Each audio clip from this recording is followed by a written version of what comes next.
Kwa majina naitwa Edith Murogo. Mimi ni mwanzilishi wa the Center for Domestic Training and Development, and I am also the goodwill ambassador of the Network Against Human Trafficking and Smuggling of Migrants in Kenya. Leo tunasherehekea siku ya kimataifa ya kufight against human trafficking, na theme ya mwaka huu tunasema human trafficking is organized crime and exploitation. Kama shirika tumekuwa tukifanya in this sector ya labor migration for the last 20 years. Tumekuwa tukifanya na domestic workers, especially wale wanaenda the Gulf countries kufanya kazi ya nyumba. Na tumekuwa tukiwa prepare through a curriculum ila imetengenezwa na NITA ya home care management, na pia tuko na curriculum nyingine ya pre-departure.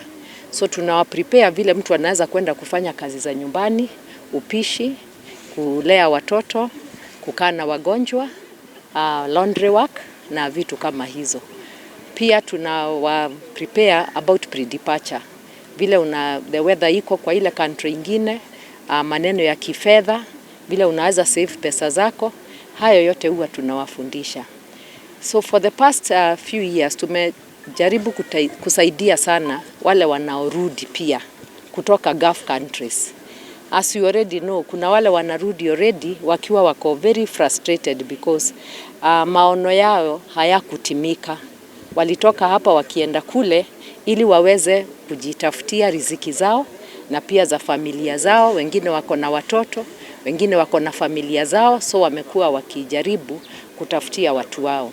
So vile wakifika kule saa ingine unapata that hayo matumaini saa ingine haiendi vile walikuwa wamepanga. So wakirudi hapa wanakuwa wako very frustrated, hawana pesa zozote, na kwa hivyo sisi tunawa receive kama shirika na tunawasaidia ku settle down, ku heal through counseling, na also kujaribu kuwasaidia tuone kama wanaweza pata skills zingine za kuwawezesha kupata kazi hapa nyumbani. Pengine wale ambao umeweza kuwapokea, unaweza kueleza ni kama watu wangapi takriban, kwa muda gani ambao umeweza kuwapokea huku nchini na kuwafunza, alafu pia iwapo kuna baadhi yao ambao wamerudi nchi za nje? Kwa wakati huu tumeweza kusaidia more than 100 returnees, wale tunawaki na wao directly. Na huwa pia tunafanya na shirika lingine linaloitwa Domestic Workers Returnees of Kenya. So kazi yetu ni kuwa receive at the airport, huwa tunarifaiwa, saa ingine tunapigiwa na DCI wale wako airport, hata through the Counter Trafficking in Persons Secretariat, na pia as NGOs tunawa receive, tunawaweka kwa shelter, tunawapatia shelter. Huwa tuko na shelter, at the shelter tuko na qualified staff, wale wanawatuliza, wana provide counseling, wana provide na everything ile wana need, na kutoka hapo wanawa involve na wanapanga vile hao watu wanaweza kwenda nyumbani na kurudi into active social life. Pia wanapata skills na wanaweza pia kujisaidia kwa njia zingine. Kuna wale pia after tumewa prepare wameweza pia hata kurudi kwa nchi zingine. Manake vile tumeona hawa sana wamezoea kwenda nje, ni wale wanaona that huku nyumbani hakuna opportunities za kazi. Kwa hivyo mara nyingi hata tukiwaambia wakae hapa wanajipata hakuna kazi, so huwa wanarudi tena wanajaribu country nyingine. For example, kama mara ya kwanza nilienda the Kingdom of Saudi Arabia, unapata that next time naenda najaribu tena Qatar, ama unaenda unajaribu Jordan au another country. So wamezoea sana kwenda na wanatafuta greener pastures. Now, despite training, some of these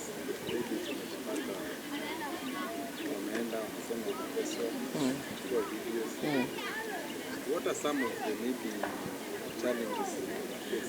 Na how do you make sure that wakienda kutafuta kazi wanatumia the right lines?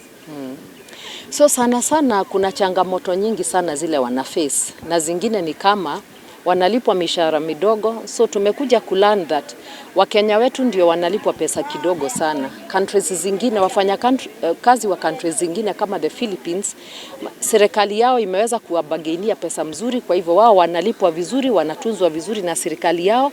Serikali yao imeinvest mpaka na shelters na labor attaches, watu wa kuwatunza na kuwasikiliza. Watu wetu tuko na labor attache moja, hakuna system ya kuwasikiliza wakiwa pale na kuwasaidia, na pia mishahara ni midogo. Kitu ingine unapata wanatuma pesa huku nyumbani, hizo pesa unakuta hakuna njia mzuri sana za kuwasaidia pesa zao walipwe na zifike nyumbani. So kuna wengi wanafanya kazi na hawalipwi pesa zao. Na hata wale wamelipwa pesa zao, kuna vile wengine wanatuma pesa hapa nyumbani, unapata hizo pesa zinaenda kwa mikono mibaya. For example, umetumia mzazi wako pesa, ama your spouse, ama hata watoto wako, madada zako, mandugu zako, na hizo pesa zinatumika vibaya. Kwa hivyo hiyo pia ni changamoto kubwa sana. Kitu ingine kubwa sana kwa upande wa changamoto ni language. So unapata kule ni Warabuni, watu wanaongea Kiarabu. Watu wetu hapa wakienda kule sana sana wanaongea Kiswahili na Kizungu. So hiyo nayo inakuwa changamoto kubwa sana. So kwetu sisi tumekuwa tukijaribu kuintervene kwa hizi changamoto. Kwanza siku hizi tunawafundisha mpaka Kiarabu. So tuko na wale wameenda Warabuni na wakarudi, au ndio pia tuna engage kama walimu ndio wafundishe hawa wengine kuongea Kiarabu. Kitu ingine tunajaribu sana kuwafundisha financial literacy. Tuko na kikundi kinaitwa Domestic Workers Sacco, tumeungana nao, na hao pia wako very active locally, na also kwa mitandao wana train our migrants na pia hata returnees maneno ya financial literacy, vile wanaweza save pesa zao, vile wanaweza kuboro, na vile pia wanaweza kuinvest. Kwa hivyo kuna vitu tu nyingi sana tunafanya, na pia kama mashirika tuko na kikundi kinaitwa NAHUSOM, Network Against Human Trafficking and Smuggling of Migrants. Ukiangalia the composition ya hiki kikundi ni NGOs tofauti, mashirika tofauti yanaofa very different services. For example, kwetu sisi kama Center for Domestic Training and Development huwa tunaofa shelter, tunawa receive at the airport, pia tuko na economic empowerment and skilling, na tunasaidia sana na social reintegration. So tuko na mashirika mengine within NAHUSOM yamejitolea sana. Wengine pia wanaofa counseling, financial literacy, wanasaidia our returnees sana. Hata wengine pia wameinvest pesa za kuwarudisha hata nyumbani. So kuna hata mashirika yana respond kwa hao pia wako huko Saudi na wanataka kurudi, na wanasaidiwa na wanarudi. Kwa hivyo saa hii tunajaribu kujiunga na kustrengthen hiyo network ya NAHUSOM ndio iweze kabisa coordinate services to returnees and migrants in general. Na tunawak na the Kenya government, tunawak with the Counter Trafficking in Persons Secretariat, tunawak na vikundi zingine just to make sure that returnees and migrants in general wamesaidika.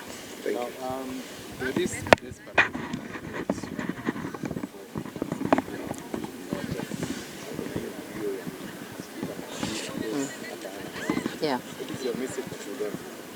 Kusema ukweli, mnajua that a lot of school leavers hawana opportunities za kazi. Sana our school leavers wale hawaja kuwa lucky kupata any skill. Mtu hana any skills to promote employability. Unapata sana hao ndio sana wanakuwa victims wa human trafficking au victims wa rogue agencies. So message ile tungewaambia before mtu aende, tafadhali ingia kwa website ya National Employment Authority ndio uweze kupata information on the agencies wale wako accredited na government. Government at least imefanya kazi yake ya kujaribu ku-accredit ethical recruitment agencies. So how ma agencies ndio tuna trust that wanaweza kupelekana kwa zile kazi ziko halali, wanakunegotiatia, wanakupeleka vizuri, wanakushughulikia ukiwa huko, na kama uko na shida yoyote, kuna vile wana work na government hata kukurudisha. So tungeambia watu sana, wachana na mabrokers, because kuna watu wako pale wanakuja wakigonga milango ya watu. Hawa tunawaita brokers na rogue agents. Wanakuja wanakupatia the wrong information, wanakudanganya about these opportunities, wana sugarcoat, wanasema for example kazi ya nyumba utalipwa 100,000 Kenya shillings. Huo ni uongo. So tuache kusikiliza hawa watu, tuende kwa website ya NEA ama kwa ofisi yote ya serikali ile iko karibu na wewe, uende ukaombe information hapo, ndio uhakikishe that huyu agent anataka kukupeleka ni agent ule yako licensed na that hata kutraffic kabisa. Kwa majina naitwa Miriam Njeri Kamau, na mimi ni survivor of human trafficking, mwenye nilitrafikiwa in India. I was trafficked for sex trafficking. How I got myself here ni after Form 4 and the pressure and the vulnerabilities of being poor and wanting to make it in life. So nikajipata nimeenda India through a friend actually, mimi sikuenda na agencies. So this is to say even the people closest to us actually play a part. So niliambiliwa this opportunity na my friend mwenye aliniambia naenda kufanya kazi ya hoteli, which was not it. Na that is even though nilijipata India, nikatrafikiwa kwa sex, and it went for a while before nipate help. I was able to call my family back home because sikuwa nimenyang'anywa simu and all that. Na I was referred to the embassy, High Commission in India, na nikaenda huko, and when I was there, I got in contact with HAT, Awareness Against Human Trafficking, na ndo walinirudisha Kenya. So pengine India mwaka gani na ulikaa for how long? How was the experience? Na ukarudi when? Nilienda 2019. I came back still in 20. So I went in 2019 April. I came back in 2019 June. I would say I was lucky because I was able to find immediate help. Okay, not immediate, but I was able to get help within that time, that window. Na experience honestly was bad. It was really bad, yeah. So pengine if you are able to paint for us a picture when you arrived there, how did you know that ulikuwa duped? So nataka uniambie tu ka story, and then maybe you can share if you are able to how things stand and how many people you are with. Okay. And all that. Okay. So when I got to the airport, the kind of people that came for me, you could tell by the kind of the conversations they were having, their personalities, the kind of way they are dressed, you could tell this was a dupe. So when I was in the taxi, so from the airport to the place that I was supposed to be staying, and the conversation they were having about how I'll be handled by the Nigerians and all that. It was it. So from the conversation you could tell, and she's so small to be handled by Nigerians, and yeah. So what was the other question?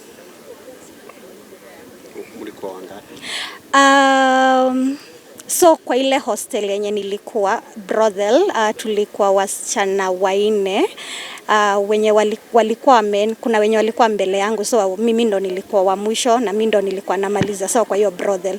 But then there are so many because kuna hiyo brothel, kuna ingine.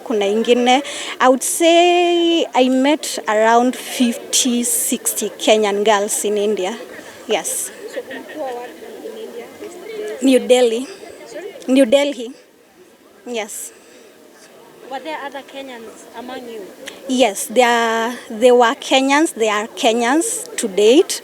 I know some who are still there. Yeah. So unaweza tuambia process ya kurudi back Kenya ilikuwaje? Okay.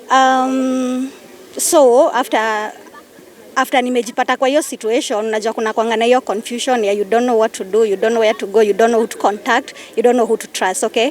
So after a while nilijaribu kupotea. I tried escaping for the first time, and the officers there, I don't know if it's because of the language barrier or anything, they took me back to the trafficker. And then for the second time for me to escape, I actually had to call my family back in Kenya, and they're the one who gave me the idea of the embassy because I didn't have the idea. So I went to the embassy, or rather I escaped from that place. So I went nikama naenda job, and then I went to the embassy and they took me in. And then they had to call my traffickers na kind of threaten them because they know they are there illegally to kurudisha my documents. Yeah, and then so after they returned my documents, Heart Kenya, we got into contact with Heart Kenya, and they are the one who repatriated me back to Kenya. What do you do now? I am a chairperson at Survivor Network Kenya, which is a network that is made and formed by survivors like me. So we are survivors of human trafficking, child labor, modern slavery, and forced labor. We decided to come together so we could, through our experiences, we could inform policies. There are policies, but having survivors inform them and work on the policies, it makes it easier and it makes more sense for other survivors who are at the ground. So we are a network that are there to inform policies and advocate for better policies and advocate for empowerment of survivors that are coming back in Kenya. Your message maybe as a policy maker, what are some of the gaps that you've witnessed that because people are still going there outside, going abroad, and they're still being trafficked. Many people are being experiencing harsh conditions over there. So what policy gaps do you think should be enhanced? I'd say first, people are going, there's the lack of awareness, especially in the rural areas. So a lot of awareness is in the urban areas, okay? So you find now the traffickers are targeting the people who do not have this information. And if you do not have this information, you'll find yourself there, okay? And I'll also say our policies in Kenya are so good. There we have so good, very good policies. What we need is better implementation. So from us, from the CSOs, from the government, and from the community at large. Yes. Thank you. Your message to the people who have Ama wale wako kijijini. What is your message? I'll say migration si mbaya, but look for better migration. When you're migrating, look for information. Usiende tu. When you're told there's this agent, please confirm. There are apps. The information is there. There is NEA. There is Capare. You know, there's this all this information. So before you go, before you decide to travel, please ensure that whoever is taking you out there is legit. And in case you're there and you're stuck or anything happens, these people are able to help you or bring you back. So majina ni Samson Deuri Maina kutoka Nakuru. Nilijipata nikiwa traffic last year September. Nilikuwa nimepromisiwa kazi ya customer service just like many other people in the country looking for jobs. I left home to change home. Little did I know that nakuwa traffic to Myanmar. So safari ilianza on date 4th of September last year. Tukatumia Qatar Airways, tukatumia Still Qatar layover for 2 hours. Tukafika Thailand around saa 7 Thailand time. So before that whole process, tulikuwa tumefunguliwa group ya WhatsApp na ya Telegram. Hapo tulikuwa tunatuma picha zetu. Ukifika airport unatuma picha, ukifika Qatar unatuma picha, na ukifika Thailand pia unatuma picha. So hizo picha ndo zilikuwa zinatumika sisi tuchukuliwe Thailand venye tulifika kwa airport. Kufika airport tukachukuliwa na taxi safari ya 9 hours to place ilikuwa inaitwa Mysot. Hapo tukalala kwa hoteli, tulifungiwa kwa hoteli. We were 2 of us Kenyan, myself and a lady. Alafu tu venye tulifika Thailand tukapatana na Pakistan. So we are 3 of us. Around 5 in the morning wakatukujia na gari ingine a different one. Wakatupeleka mahali ni kind of walienda wakatuficha. Tena tukabadilishwa gari, tukachukua tena double cabin nyingine. Wakatupitisha kwa mto. Mahali kwa mto tulipita na boat. Kupita the other side tukachukuliwa na army. Army ilituchukua ikatupeleka Sasa hiyo scam city ilikuwa inaitwa KK Park. Kufika KK Park, ukifika huko wanachukua simu, wana format everything. Wanachukua passport, they confiscate your passport, your phone, alafu wanakupeleka medical, and then wanakubadilisha majina. You are given an English name, a different one, and a Chinese name. Yenye hasa inatumika kwa name tag. Huku unajiita jina yako real, unapewa jina ya English na ya Chinese. So kazi gani mlijuaje kazi yenye umepelekwa si? Nikitoka Kenya nilikuwa najua naenda kazi ya customer service. Kufika Myanmar, hiyo scam city, kuna different managers and group leaders. Wao ukifika wanakuuliza kama unajua kazi yenye ulikuwa unapelekwa. Ukiwaambia ni customer service, wanakuelezea si customer service. Ni kazi ya kuscam the US citizens.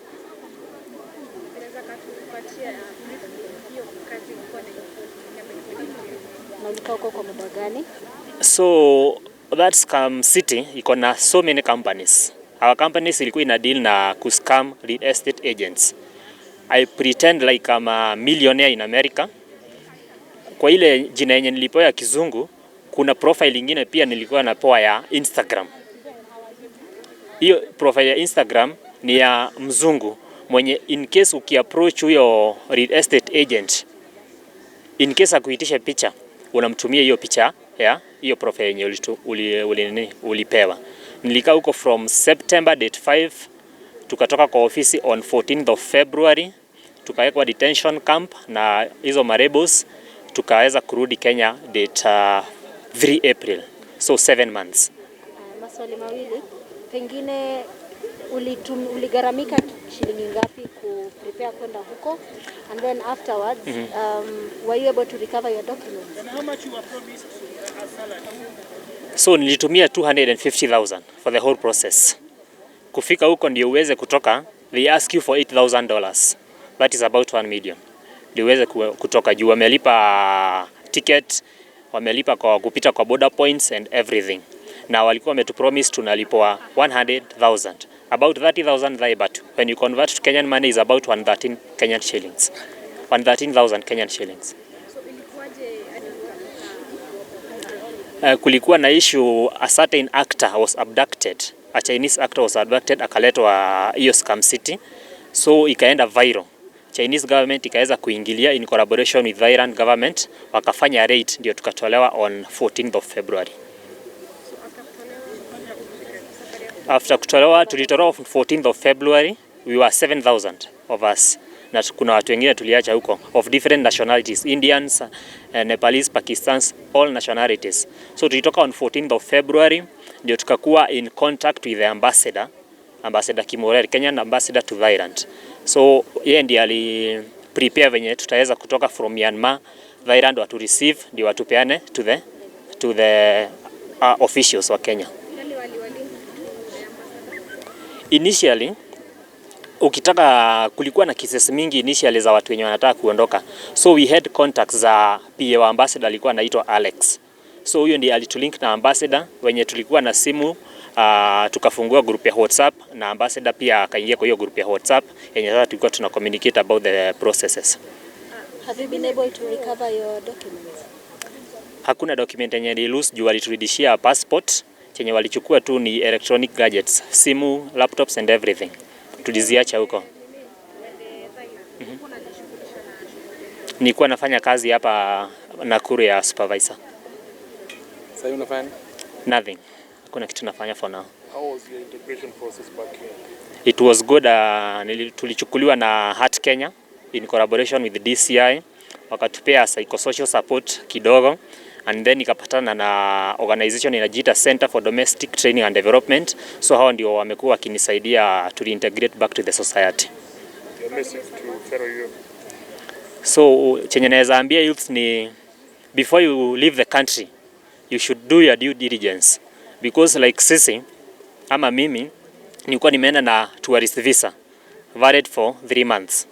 Nilikuwa promised that once nimefika Thailand nitapewa work permit ya 1 year, but that didn't happen.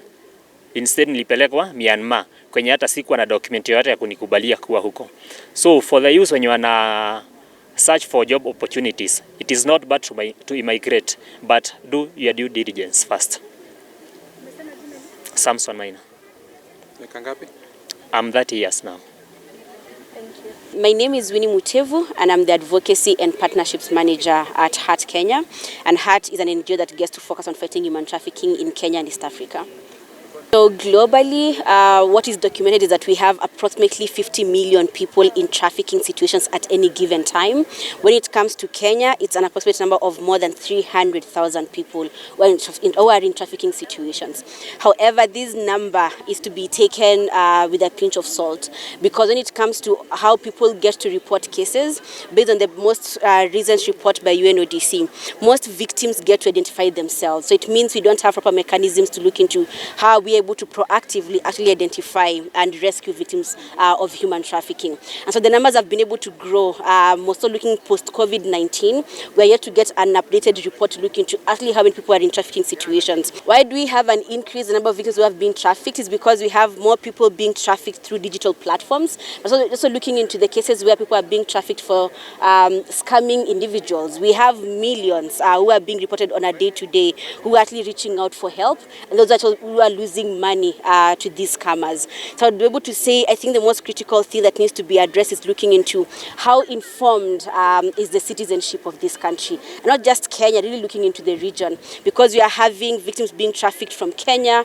Uganda, Ethiopia, Burundi, Tanzania to Rwanda, being taken to Asian countries. We've always talked about the Gulf countries, looking into Saudi Arabia, Lebanon, Qatar, but not looking into the numbers that have been reported in the last year. We have more victims being trafficked to scam compounds in countries like Laos, Myanmar, Vietnam, and Cambodia. And looking into the numbers from Kenya, we are talking about thousands. Looking into a country like Ethiopia, we're talking more than 10,000 who have been reported so far, who are reaching out for help to be rescued, to be brought back into the country. So I think for me, the critical thing will be looking into awareness creation, people to be able to understand what are the risk factors, and looking into understanding what are the red flags. How do I tell when an opportunity is not being genuine, be it for education, be it for employment? But then also critical to understand is, where do I report cases of human trafficking? Because it's happening within our communities. Every day when you walk around, you'll find able to come across children working in people's homes as domestic workers. You're seeing children in the streets being forced to do begging, children working in people's farms. This is a reality to be able to experience on a day-to-day. It doesn't have to go beyond the borders. Actually, it happens within the country. It's a question of how do we identify the cases and how are we reporting to the authorities for them to be able to take the right action. So I would say in between February and April this year, Kenya was able to support the repatriation of 153 Kenyans who had been trafficked specifically to Myanmar. However, this is only to Myanmar. We have more who've been able to come back home from countries like Saudi Arabia, Lebanon, Somalia, neighboring countries as well. So the numbers really get into thousands. Looking at an institution as HEART Kenya, between 2022 up until now, we've been able to support more than 500 victims of human trafficking. So this is another way we're able to look at approximately 120 victims per year being able to be rescued or being supported by only one organization. We have more than 50 organizations within the country who are offering the same services, including the government. The numbers are really high. And when I'm talking about the Myanmar cases, the ones who are released from those compounds between February and April, we have approximately 30,000. We always used to have victims of trafficking be those who are low-skilled individuals. But right now, looking into the scam compounds, they're actually trafficking people who have degrees, engineers, people who've been able to study computer science, people who actually were running their own businesses. So it's also a different target group altogether.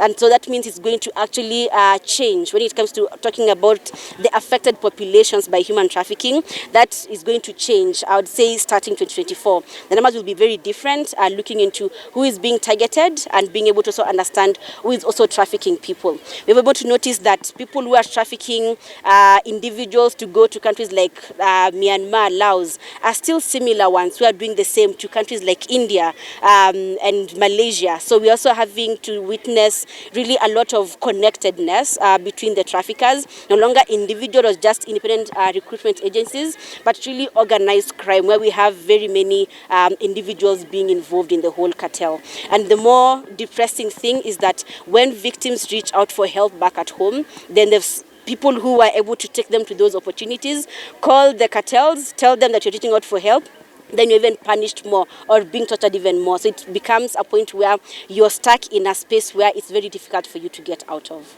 Finally, in brief, are there fatalities that you're reporting, and if so, or recording, how many? I would say in 2022 we lost only one individual who at the time the organs were being harvested. We've lost 5 individuals in the last 3 years as an organization. Individuals who were able to come back into the country, but then for one reason or the other they succumbed to either diseases or different reasons that actually led to them being able to lose their lives. So we have some who are also coming home bedridden. They're actually not even able to walk or even communicate. So they're being moved on beds and being able to actually be taken back to their homes, not able to actually tell what happened for anyone to be held accountable. So the stories are varying, that those who are also coming home with physical injuries. A lot of them, also those who have been trafficked to Myanmar, came home with a lot of physical injuries, burn wounds from electrocution. Others had a lot of swelling in their legs and also challenges with their organs. Just looking into the environments they are being forced to stay in, and also looking into the physical abuse, then a lot was able to happen to them. Some of them for 2 years, others for a few months in those compounds. So maybe the final question is, which is the main reason why this trafficking is it? Unemployment, Labor, sex,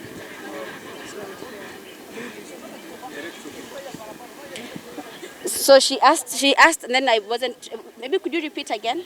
the main reason why people are being trafficked, is it sex, For human labor, harvesting organs? Yeah, so when it comes to the highest percentage reported currently, people are mainly being trafficked for forced labor. So that is the highest percentage currently globally when it comes to why people are being trafficked. Now, this organization looks like, so are there partnerships? Are you working with other partners to ensure that, because it's a burden,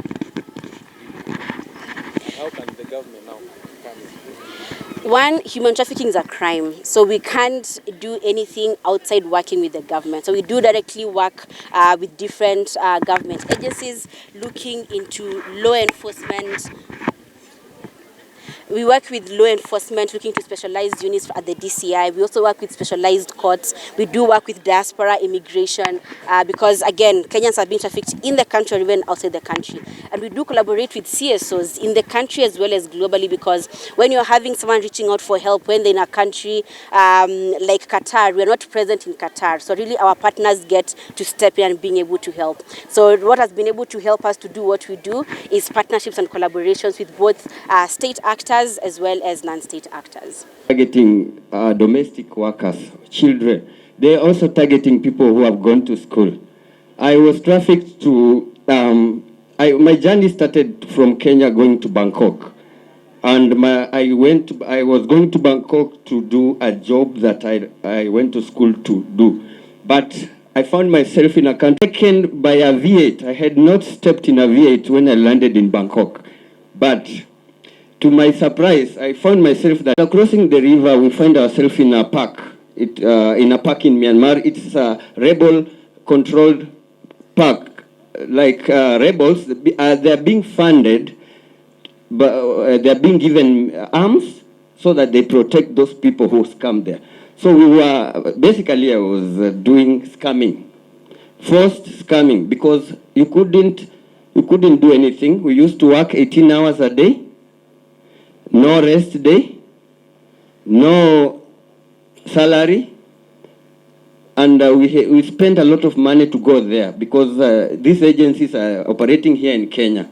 So, like you've spent, like you've sold your property, for example, you've gone to make your life better, but you find yourself in a place where you can't live. We couldn't have left were it not for the intervention of the military. The Chinese military, together with the Thai military, came and rescued us from Myanmar. And it was a whole process. And I want to thank also the ministry. The Diaspora Affairs, yes, received us at the airport.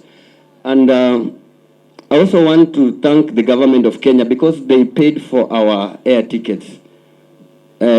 Almost 270 people, we came from Myanmar. And that is the government of Kenya who did that. My advice, thank you. My advice to people who seek greener pastures. You might be having all the papers in the world, but one thing, you should make use of the National Employment Authority. I want to repeat that. You should make use of the National Employment Authority for you to make sure that this agency is accredited. This job that you are going to do, is it real? Do you have the work permit? Are you going abroad with a work visa? Never leave this country with a tourist visa. I want to repeat that. Never leave this country with a tourist visa because it takes just a little time to expire. And from there, if you leave that place, you'll be arrested, you'll serve time before you come back to your country under deportation. So it's very important that you leave this country with a work visa, with a work permit, and you follow the National Employment Authority requirements. I met a girl online on Facebook. She told me kuna kazi iko Nakuru and they need 10 people. Nilipata msichana kutoka Facebook, akaniambia kuna kazi iko Nakuru in an electronic shop, iko Nakuru na wanataka 10 people. So because nilikuwa natafuta kazi, I said I'm ready. Akaniuliza kama niko na transport, nikamwambia no. Akaniambia it is catered for. I called my sister, we came with her. She was at home, mimi nilikuwa Eldoret. Nikamwambia kuje, akasema it's okay. We came, they paid for our transport here to Nakuru. We came to Nakuru, tukafika at around 5. Tulipofika, the work that we came for, it turned out that it is not the work we are doing. We are supposed to scam people in the city of Nakuru. We were also taken in a lodging, kule chini, where we were supposed to sleep with men for them to be paid. Ilipofika asubuhi, we told them we cannot do this. Wakajaribu kutukatalia. We told them we cannot do this. Yeah, that's how we came out from the lodging. In the streets of Nakuru, we worked for the whole day looking for the job. But unfortunately, we couldn't find. We thank God that katika pilika zetu za kutembea, we found Madhe mwenye. I don't know where she went. We told her the problem that we had. We were looking for a job. We were scammed. We have nowhere to sleep. We have nothing to eat. But akatusikiza. Alipotusikiza, she called Hokan director. Alipompigia, Hokan director came for us. He picked us. We went in a rescue center called Hokan SGBV Rescue Center. That's where we lived for 3 weeks. Hapo hivyo ndio tulikuwa rescued. We lived there for 3 weeks. They wanted us to go home, but when we look at home, we told ourselves we have left home to come and change the home.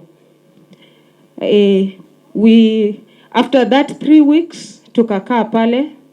When they wanted us to go home, tukakataa. We said we want to work here. Wakatukombolea nyumba. They paid for us 3 months. Tukakaa pale. They gave us capital. We started a business. My sister, by then alikuwa long holiday. Alipokuwa long holiday yake ika-elapse. She went back to school. I remained. And then luckily, I volunteered myself. Now I'm working as a volunteer in Hokan. Thank you very much. This in person. Sisi wote tunajua ya kwamba one of the effect of trafficking ni kwamba there has been a lot of sexual exploitation of children especially along the transport corridor that is between all the way from Mombasa to Busia. KNOT has been working very closely with the survivors of sexual exploitation of children in empowering them through vocational training, just to ensure that they are able to get back to their life.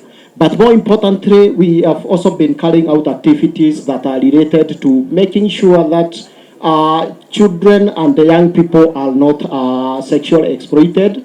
This is through working with community representatives, the business representatives, the truck drivers and the associations.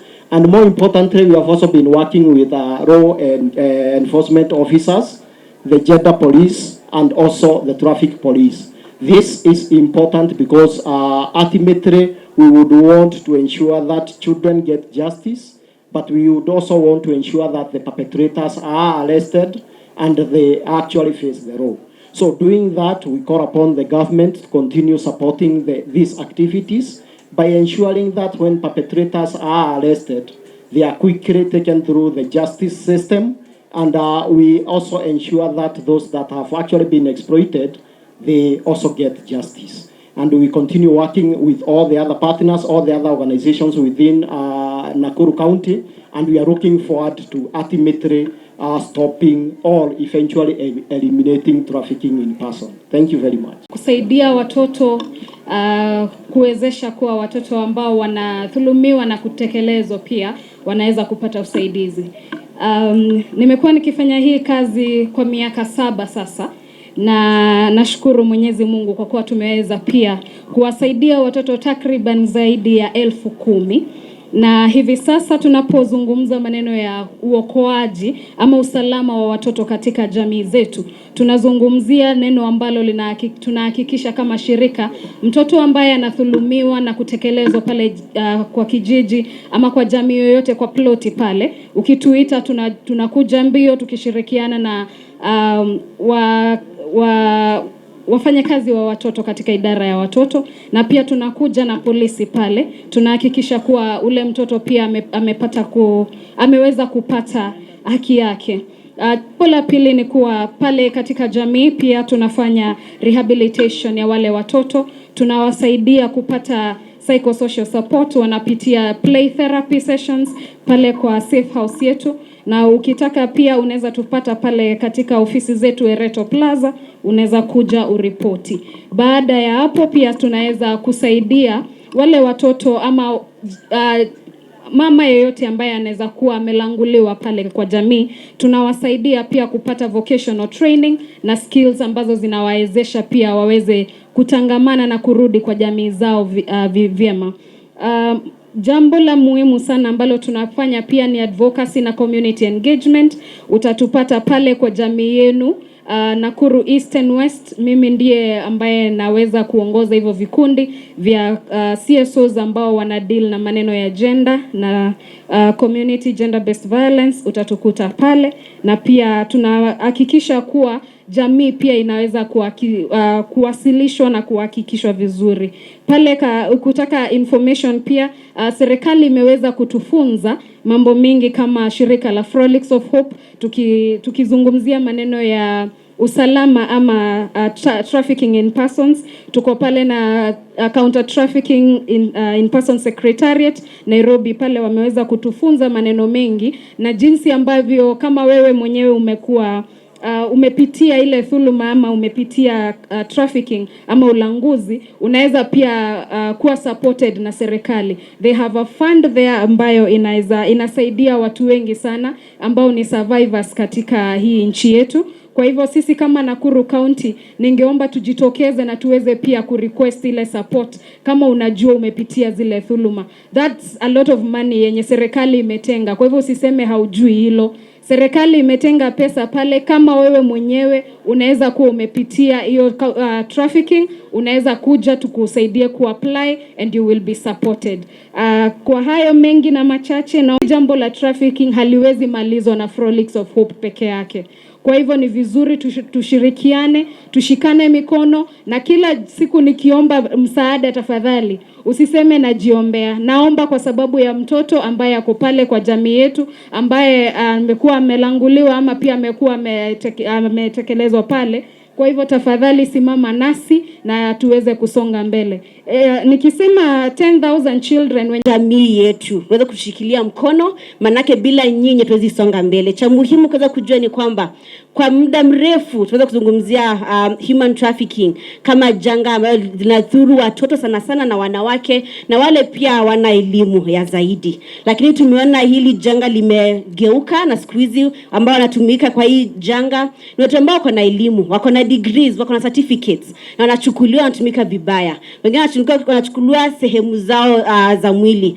The skit yenye tumeona leo wakizungumzia kuchukua figo si mchezo, zinafanyika kwa hii nchi yetu, na pia tunachukuliwa tunatumika vibaya nchi zingine. Kwa hivyo tunaweza kuwaomba, iwapo unajua mtu ambaye ametumika vibaya, iwe ni mtoto, iwe ni mtu mzima, tafadhali ripoti hiyo kesi, na iwapo imerudi kwa jamii zetu tuweze kuripoti, tuweze kupata usaidizi. Na cha muhimu maofisi za serikali kuweza kuchunguza hii opportunity ambayo umeona ni ya kweli, ni ya haki, ndio ukiweza kupata hiyo kazi, ama ukiweza kwenda kuzidisha elimu yako, usiingie kwa mashaka. Manake wengi wetu tunaingia kwa mashaka, inakuwa ni ngumu kuweza kusaidika sana sana ukiwa umetoka nchi za nje. Kwa hayo mafupi, nitaomba mwenzangu azungumze Wakenya wa Nakuru hoye. Kwa majina naitwa Edith Murogo na ninafanya na shirika linalojiita Center for Domestic Training and Development. Tuko na project zetu ni za watoto, pia tunafanya na domestic workers, wale wanatushughulikia kwa manyumba zetu, na pia tunafanya kwa hii sekta ya labor migration na sexual and gender based violence. So leo hii sitaki kusema mengi, nataka tu kusema ni ukweli vile mnaona mwito wa leo ukisema